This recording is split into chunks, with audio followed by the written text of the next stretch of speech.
A day in my life as a high school student living in Pampanga. Hi guys, it's me, Rain03. Alam nyo ba guys, ngayong araw magluluto ako. Nung una, akala ko giniling yan. Pinrepare na kasi ni mama yung galunggong. Kaya yan, gulay-gulay na lang talaga yung sa akin. Kasama ko pa si Chidori, oh. Sa mga na-chat ko, siya yung gano'n. Kasi yan. Ayun pala guys, siya yung assistant ko ngayon. Siya yung taga-Pino. Ayun pala sabi ko, mag-ingat siya kasi nga baka siya ay masugatan. Gagaya kay mama. Nasugatan kasi si mama guys. Kaya ayan, kami yung taga-chop ngayon. Na-chop niya yung kamay niya guys. Na joke. Hindi naman kamay, daliri lang. Ay, baka isipin niya talaga na-chop yung daliri niya. Nasugat lang.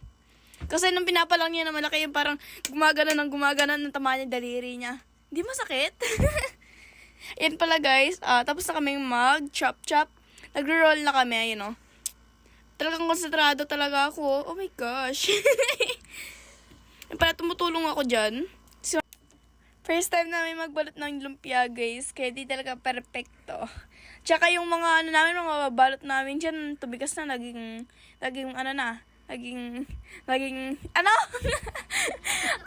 niyo yung potato chips na yung parang lace, yung lumutong, in other words, lumutong na. Dahil sa init ng araw.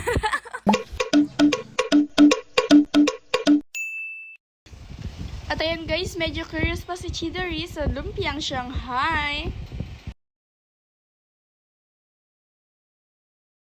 Kasi sabi niya, gusto niya din daw matry na magbalot ng lumpia. Kaya yan, pinabigyan. Ang ganda ng upo ko dyan Talagang komportable Kaya tinitignan muna ako ni Chidori kung anong ginagawa ko para subukan niya rin at magaya. First time namin ni Chidori na kami ang dalawa lang mag-prepare, mag-chop, ganon. Tapos tinuturuan kami ni mama. Itong kanina, tinanong ko rin kung anong gagawin. Tapos ayan naman, tignan niyo yung progress ko. Mga ilang segundo. Ayan. Yan po yung progress ko, nakatatlo pa lang. Medyo careful Kasi nga talagang di pa magaling. Medyo satisfying yung part na yan. Ayan Kaso may butas. At ayan, nakagawa na ako. Tatlo na guys. Ayan si Chidori, gumagawa rin. Wala siya sa sides, hindi siya nakalock. Ayan Wala siyang lock sa side, pero ayos lang.